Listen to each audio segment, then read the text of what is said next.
Hello and welcome everyone. कैसे हो दोस्तों? आई होप सब बढ़िया होंगे, मस्त होंगे। तो प्यारे दोस्तों, आज की इस क्लास में हम डिस्कस करेंगे जो है एग्रीकल्चरल फाइनेंस एंड कॉर्पोरेशन की जो आपकी क्लास चल रही है बीएससी एग्रीकल्चर थर्ड सेमेस्टर की। उसमें आज का जो टॉपिक होगा आपका उसमें है कि जो क्रेडिट लागत है या कृषि क्रेडिट है उसका विकास, और साथ ही साथ जो वित्तीय विवरण है या फिर बैलेंस शीट जो होती है उसका विश्लेषण करना, और कैसे इन सबको तैयार किया जाता है, क्या फ़ायदे हैं इन सब चीज़ों के, उसी के बारे में हम डिस्कस करेंगे। तो सबसे पहले हम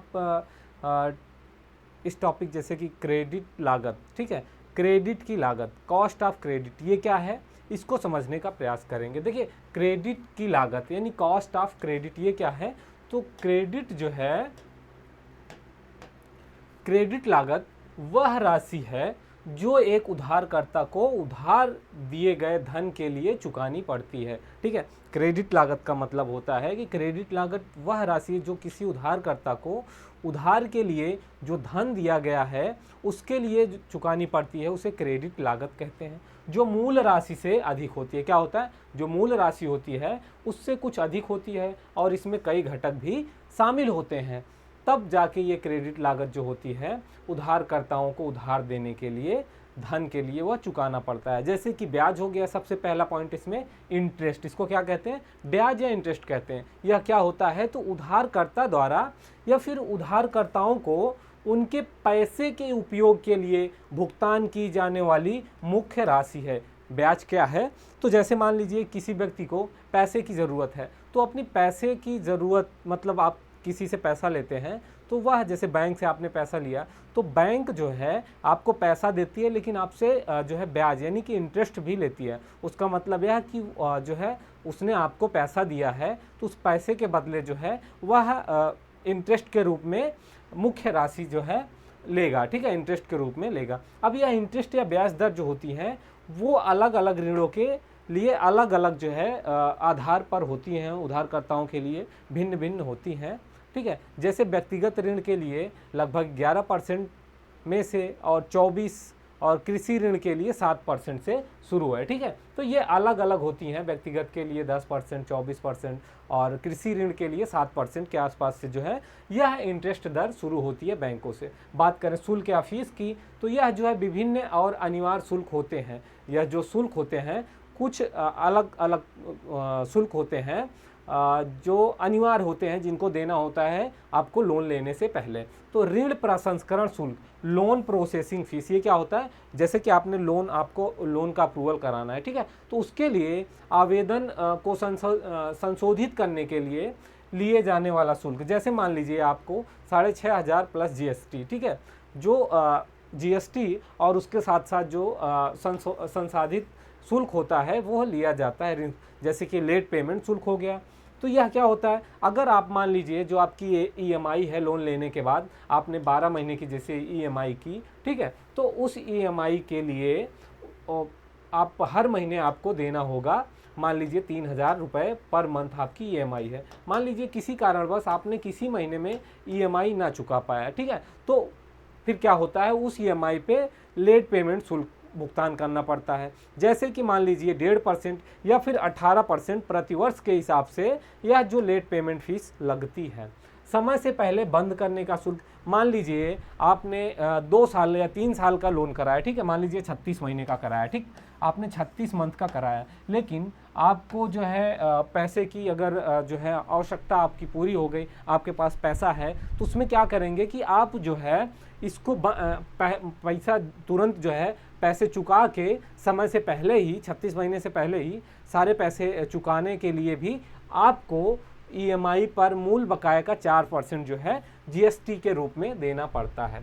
स्टाम्प ड्यूटी और अन्य वैधानिक शुल्क, ये भी कुछ शुल्क होते हैं जो राज्य के लिए लागू कानूनों के अनुसार वास्तविक लागत पर चार्ज किए जाते हैं। कुछ कानूनी शुल्क जिसे लीगल फीस कहते हैं, कुछ ऋणों की कानूनी जांच और दस्तावेज के लिए भी जो है कानूनी शुल्क लिया जाता है। साथ ही साथ मूल्यांकन शुल्क यानी वैल्यूएशन शुल्क की बात की जाए, यदि संपत्ति को सुरक्षा के रूप में लिया जाता है तो उसका मूल्यांकन करने का भी शुल्क लिया जाता है। जैसे कि मान लीजिए आपने लोन लिया तो उसमें किसी कोई संपत्ति जो है आपने बैंक को बैंक क्योंकि आपको लोन देने से पहले जो है आपका कोई संपत्ति के वैल्यूएशन करेगा, मूल्यांकन करेगा, फिर उसी के आधार पे जो है वह आपको ऋण प्रदान करेगा। तो इसके लिए भी वह मूल्यांकन शुल्क जो है लेता है। बात करें कर की या टैक्सेस की, तो ऋण समझौता से कोई भी कर या फिर क्षेत्राधिकार पर निर्भर करते हैं। जैसे बैंकों के लिए क्रेडिट लागत उसके फंड की लागत से प्रभावित होती है। जो वह ब्याज दर है जो वह उधार उद्देश्य के लिए धन प्राप्त करने के लिए भुगतान करते हैं, जैसे जमा पर ब्याज या फिर अंतर बैंक ब्याज में उधार। ठीक है, अगला है क्रेडिट कार्ड में हालिया विकास, यानी कि recent development in agricultural credit in India. जो भारत की कृषि में क्रेडिट के क्षेत्र में कुछ हाल के वर्षों में क्या सुधार हुआ है, क्या वृद्धि हुई है, हम उस पर चर्चा करते हैं। ठीक है, तो भारत में जो है कृषि क्रेडिट के क्षेत्र में हाल के वर्षों में वृद्धि और विकास देखा गया है, जिसका उद्देश्य यह है कि किसानों को जो है ऋण की पहुंच किसानों तक आसानी से हो सके और उसको बढ़ाया जा सके, साथ ही साथ जलवायु परिवर्तन और अन्य जो चुनौतियां हैं उससे निपटने में मदद कर सके। क्या है, भारत पे मतलब recent development in agriculture credit in India, Bharat में क्रेडिट का जो अभी हाल में ही क्रेडिट कृषि क्रेडिट में जो विकास हुआ है उस पर हम चर्चा कर रहे हैं। ठीक है, तो उसका फ़ायदा यह है कि जो क्रेडिट क्षेत्र के तहत हाल के वर्षों में कुछ महत्वपूर्ण वृद्धि या विकास हुआ है, जिसका उद्देश्य यह था कि किसानों तक ऋण की पहुंच को बढ़ाना और जलवायु परिवर्तन या अन्य चुनौतियों से निपटने में मदद करना। ठीक है, अगला है बढ़त ऋण विवरण। ठीक है, इंक्रीज क्रेडिट डिसबर्मेशन। ठीक है, ये कृषि ऋण वितरण में पिछले के दशक में जो है 2014 से 15 के बीच से 23-24 में 13% अधिक की औसत वार्षिक वृद्धि दर इसमें देखी गई है। आगे बात करेंगे वित्तीय वर्ष 2000 जो है 23 और 24 की बात कर ली जाए तो इसमें लगभग 25.48 लाख करोड़ तक यह पहुंचा। वित्तीय वर्ष के लिए 24-25 के लिए भारत सरकार ने 27.5 लाख करोड़ का ग्राउंड लेवल क्रेडिट लक्ष्य निर्धारित किया है, जिसमें जो है कई गतिविधियां संबंधित हैं, जैसे डेयरी हो गया, मुर्गी पालन हो गया, भेड़ बकरी, मत्स्य पालन, पशुधन के लिए 4.20 लाख करोड़ का उपलक्ष्य भी शामिल किया है। अगला है किसान क्रेडिट कार्ड। देखिए, किसान क्रेडिट कार्ड के बारे में हमने पिछली क्लास में ही डिस्कस किया था। यह योजना जो है किसानों के लिए सरल बनाई गई है। ठीक है, जो क्रेडिट कार्ड योजना है इसमें जो है रियायती ब्याज दरों पर अल्पकालीन जो है ऋण किसानों को दिया जाता है। किसान क्रेडिट कार्ड यानी जिसे केसीसी भी कहते हैं, क्या कहते हैं, केसीसी कहते हैं, जिनके पास किसान क्रेडिट कार्ड या केसीसी है उनको 3 लाख तक के ऋण के लिए 7% प्रति वर्ष की रियायती ब्याज दर पर दिए जाते हैं। कितना, 7%। ठीक है, 7% ऋण जो है हर साल जो है 7% ब्याज की दर पे जो है 3 लाख तक के ऋण को केसीसी के द्वारा किसान ले सकता है। समय पर अगर किसान केसीसी का जो ऋण लिया है अगर समय पर वो जमा करता है तो 3% त्वरित भुगतान जो है प्रोत्साहन के रूप में उसे मिलता है, जिसे प्रभावी ब्याज दर से 4% प्रति वर्ष हो जाती है। ठीक है, क्या होता है कि लगभग 4% ही आपको देना पड़ता है। कृषि आपदाओं के मामले में इस योजना में पुनर्गठित ऋणों पर पहले वर्ष के ब्याज सबवेंशन का विस्तार किया गया और गंभीर प्राकृतिक आपदाओं के लिए 5 साल तक इसे बढ़ाया जा सकता है। फाइनेंशियल ईयर, जिसे एफवाई भी कहते हैं, फाइनेंशियल ईयर 2026 की बात करें तो भारत सरकार ने कृषि ऋण सीमा को लगभग 5 लाख तक बढ़ाने की घोषणा की है। कितना, लगभग 5 लाख केसीसी जो है यानी कृषि ऋण सीमा। ठीक है, तो इसको क्या करना है, इसको जो है 2026 में वित्तीय वर्ष 2026 में इसको बढ़ाकर 5 लाख तक की बढ़ाने की घोषणा भी की है सरकार ने। जलवायु लचीली खेती पर ध्यान, focus on climate resilience farming. तो कृषि क्रेडिट तंत्रों को जलवायु लचीली खेती पद्धति से संबंधित करने और जलवायु परिवर्तन के प्रभावों के अनुकूल होने के लिए किसानों को वित्तीय सहायता के लिए प्रदान किया जाता है।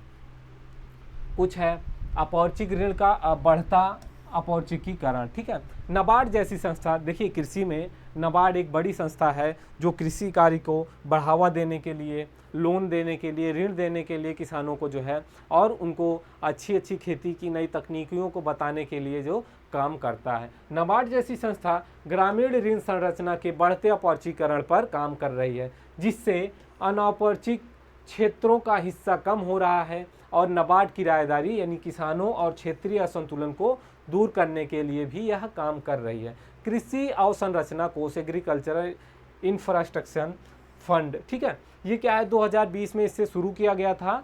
यह योजना जो थी, इस योजना के तहत वेयर हाउस, कोल्ड हाउस यानी कि कोल्ड स्टोरेज आदि जो है प्रसंस्करण इकाई जैसे इकाइयों को शुरू करने के लिए जो है, या विभिन्न अवसंरचना विकसित करने की गतिविधियों के लिए किसानों को वित्तीय वर्ष में सहायता प्रदान करती है, जिसका लक्ष्य कृषि आपूर्ति श्रृंखला में सुधार करना और फसल कटाई के बाद तुरंत नुकसान को कम करना, ठीक है। तो इसका मतलब यह था कि जो किसान है वह तुरंत कटाई के बाद अपनी फसल को ना बेचकर उसे वेयर हाउस, स्टोरेज में जो है स्टोर कर सकता है, और उचित मूल्य मिलने पर जो है वह अपनी फसल को बाजार में बेच सकता है, जिससे जो है वह अपनी उसकी आवश्यकता है या फिर जो स्थिति है उसको सुधार ले। क्योंकि किसान क्या होता है ना कि तुरंत ही फसल कटाई के बाद जब फसल बेच देता है तो उसका पर्याप्त मूल्य नहीं मिल पाता है। इसीलिए वेयर हाउस इकाइयाँ, प्रसंस्करण इकाइयाँ, तमाम प्रकार की जो है सहायताएँ ऋण के माध्यम से जो है इनको लगाने के लिए भारत सरकार द्वारा किसानों के लिए भी दी जाती हैं। अब हम बात करेंगे वित्तीय विवरण की तैयारी और विश्लेषण, यानी बैलेंस शीट और आय विवरण। ये क्या होता है, या फिर कैसे बैलेंस शीट बनाई जाती है, financial statement, balance sheet and income statement. तो क्या होता है यह बैलेंस शीट या जो है इनकम स्टेटमेंट, ये क्या होता है, हम इस पे चर्चा करेंगे।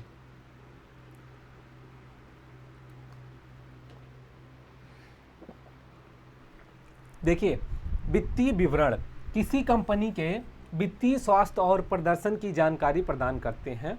इसके दो प्राथमिक विवरण हैं, बैलेंस शीट और आय विवरण। क्या है, मान लीजिए कोई कंपनी या संस्था है, तो वह पूरे साल में, फाइनेंशियली ईयर, ठीक है, या फिर वित्तीय वर्ष में कितना टर्नओवर हुआ है, उसका कितना खर्च हुआ है, कितनी इनकम हुई है, उस सब का लेखा जोखा हिसाब जो है बैलेंस शीट या फिर आय विवरण के माध्यम से रखा जाता है।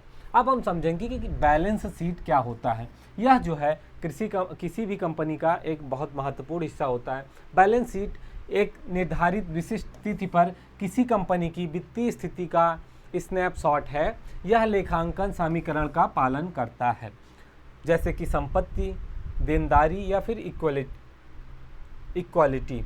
संपत्ति क्या है, तो एक कंपनी के स्वामित्व वाले संसाधन जिसका जो है भविष्य में आर्थिक लाभ होने की उम्मीद है, इन्हें आमतौर पर तरलता के क्रम में सूचीबद्ध किया जाता है, और जो है कितनी आसानी से उन्हें नकदी में परिवर्तन किया जाए, यही। बाकी वर्तमान संपत्ति की बात करें तो वो संपत्ति जो एक वर्ष के भीतर में नकदी में परिवर्तन करने के लिए उपयोग करने की उम्मीद है, ठीक है, इसे क्या कहेंगे, वर्तमान संपत्ति। गैर वर्तमान संपत्ति की बात करें, नॉन करेंट एसेट की बात करें, तो वे संपत्ति या वह संपत्ति जो एक वर्ष से अधिक समय तक रखने की उम्मीद है। किसका, ये जो वर्तमान संपत्ति होती है इसका जो अवधि है 1 साल, ठीक है, 1 साल, और ये गैर वर्तमान संपत्ति जो है वो 1 साल से अधिक, ठीक है।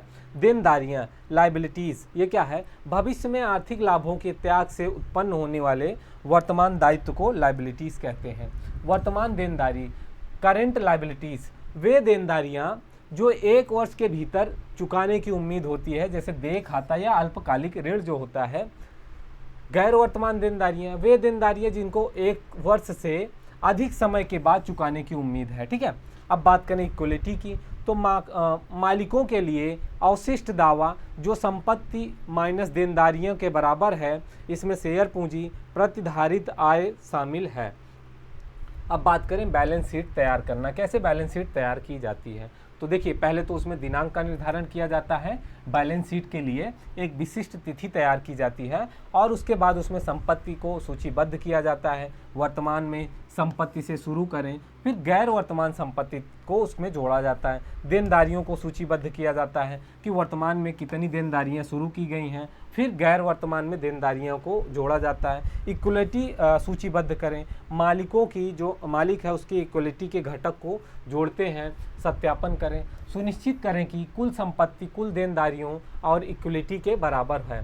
बैलेंस शीट का विश्लेषण, ये बैलेंस शीट क्या होता है, तो इसका विश्लेषण के लिए तरलता विश्लेषण, लिक्विडिटी एनालिसिस, ये जो है अल्पकालिक दावों को या दायित्वों को पूरा करने की कंपनी की क्षमता का आकलन करता है। और वर्तमान अनुपात क्या है, तो जो वर्तमान संपत्ति है उसका वर्तमान देनदारियों से अधिक अनुपात या आमतौर पर अच्छा माना जाता है, जिसका अर्थ है कि कंपनी अल्पकालिक देनदारियों को कवर करने के लिए पर्याप्त वर्तमान संपत्ति रखती हो। अगला है त्वरित अनुपात। ये त्वरित अनुपात क्या होता है, तो त्वरित अनुपात जो होता है ये क्या कहते हैं, वर्तमान संपत्ति और जो वर्तमान देनदारी है यह इन्वेंट्री को छोड़कर तरलता से अधिक जो है रूढ़िवादी एक माप है। सॉल्वेंसी विश्लेषण, ये क्या होता है, जैसे दीर्घकालीन दायित्वों को पूरा करने के लिए कंपनी की जो क्षमता है कितने रुपए तक की, तो उसका आकलन किया जाता है। और फिर ऋण से इक्वलिटी अनुपात, तो इसमें क्या है कि यह बताता है कि कंपनी जो है अपनी संपत्ति को वित्त करने के लिए कितना ऋण और इक्वलिटी का उपयोग करती है, और एक उच्च अनुपात उच्च वित्तीय जोखिम का संकेत दे सकता है। कार्यशील पूंजी, वर्किंग कैपिटल, वर्तमान संपत्ति और वर्तमान देनदारियां, यह बताता है कि जो कंपनी है, कंपनी के पास अल्पकालिक दायित्वों को कवर करने के लिए कितनी परिचालन तरलता है। और फिर है दूसरा आय विवरण, जिसे इनकम जो है स्टेटमेंट कहते हैं। तो आय विवरण जिसका लाभ या हानि जो है कंपनी की लाभ हानि की एंट्री की जाती है। यह एक विशिष्ट अवधि, तिमाही या फिर एक वर्ष के लिए कंपनी के वित्तीय प्रदर्शन को दोहराती है और यह राजस्व, व्यय, लाभ और हानि को जो है बताता है, सारांशित करता है। आय विवरण तैयार करने के लिए क्या करना होता है, एक निश्चित अवधि तैयार करी जाती है और फिर उसके बाद जो है राजस्व जो खर्चा है उसको सूचीबद्ध किया जाता है, जैसे बिक्री राजस्व हो गया, आय स्रोत हो गया आदि। बेची गई कुल वस्तुओं की लागत, ठीक है, तो बेची गई कुल वस्तुओं की सीधी लागत घटाकर सकल लाभ प्राप्त कर। परिचालन व्यय घटनाएं जो है बिक्री, सामान और प्रशासनिक व्यय या फिर मूल्यह्रास, परिशोधन या परिचालन व्यय आदि को प्राप्त करें। और गैर परिचालन आय व्यय, इसको भी जोड़ा जाता है। ब्याज आय और करों को शामिल किया जाता है। शुद्ध आय क्या है उसके बारे में बताया जाता है। अब आय विवरण का विश्लेषण की बात करें तो यह लाभप्रद अनुपात है, कंपनी की लाभ से उत्पन्न होने की क्षमता को मापा जाता है। दूसरा है सकल मार्जिन, ठीक है, सकल मार्जिन क्या है कि यह राजस्व का कितना % घटने के बाद बचता है। परिचालन लाभ मार्जिन क्या है, तो यह बताता है कि व्यवसाय की जो प्रमुख गतिविधियां हैं कितनी लाभप्रद उत्पन्न होती हैं। शुद्ध लाभ मार्जिन, नेट प्रॉफिट मार्जिन क्या है, तो यह जो है बताता है कि कंपनी प्रत्येक रुपए के राजस्व में कितना शुद्ध लाभ जो है कमा रही है। क्षमता अनुपात की बात करें तो यह भी कंपनी कितने प्रभावी ढंग से अपनी संपत्तियों और देनदारियों का जो है प्रबंधन कर रही है उसके बारे में बताता है। इन्वेंट्री टर्नओवर है, तो इसमें जो है कंपनी कितनी तेज़ी से इन्वेंट्री कर बेच रही है उस पर बताता है। वित्तीय विश्लेषण के कुछ सामान्य तरीके भी हैं, जैसे क्षैतिज हॉरिजेंटल एनालिसिस, तो समय के साथ वित्तीय डेटा की तुलना करता है, जैसे कि एक लाइन उत्पाद के पिछले कई वर्षों के डेटा को तुलना करके रुझानों में जो है विश्लेषण करना होता है। ऊर्ध्वाधर विश्लेषण में भी प्रत्येक लाइन और आइटम को एक आधार आंकड़े से प्रदर्शित किया जाता है। देखिए इसमें क्या होता है, आपने देखा होगा जो आंकड़े होते हैं हर वर्ष के जो है लाइन के माध्यम से प्रदर्शित किए जाते हैं। बिक्री और जो है इनकम आदि जो है ग्राफ के माध्यम से तैयार किया जाता है। अनुपात विश्लेषण की बात करें तो यह जो वित्तीय अनुपात की गणना करता है, जो कंपनी के प्रदर्शन को बताता है और जो है उसकी अंतर्दृष्टि प्रदान करता है कि जो कंपनी है वह कितना जो है लाभ कमा रही है, तो पिछले वर्ष में कितना उसको लाभ मिला या हानि हुई, उसका जो है विश्लेषण अनुपात में जो है यह प्रदान करता है। तो दोस्तों आज की क्लास को यहीं पे समाप्त करते हैं, मिलते हैं अगली क्लास में एक नए टॉपिक के साथ। जय हिंद।